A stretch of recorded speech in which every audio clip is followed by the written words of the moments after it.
Convert function మనం ఎందుకు use చేస్తామంటే, ఇప్పుడు మన దగ్గర ఇక్కడ ఫ్రూట్స్ ఉన్నాయి, యాపిల్, మ్యాంగో, గ్రేప్స్ అవన్నీ ఉన్నాయి. అవి మనకి కేజీస్లలో మనకు వచ్చినాయి. కానీ ఒక్కొక్కసారి మనము గ్రామ్స్లలో కూడా ఉంటాం కదా, 500 గ్రామ్స్ అలా. అలా మనకు ఒకవేళ ఎవరన్నా టోటల్ గ్రామ్స్లో ఎంత అవుతుందో అడిగినప్పుడు equals to convert of first number తీసుకోండి, కామా దేంట్లో నుంచి దేంట్లో కన్వర్ట్ చేయాలి. నాకు ఇక్కడ కేజీస్లో ఉన్నాయి కదా, డబల్ కాలం కంపల్సరీ. కేజీ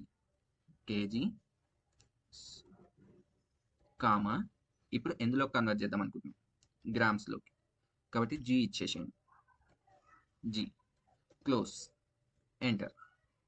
60 kgs అంటే 60,000 గ్రామ్స్, అంటే 1 kg ఈక్వల్స్ టు 1000 గ్రామ్స్. ఇది డబుల్ క్లిక్ చేసుకొని మొత్తం వచ్చేసి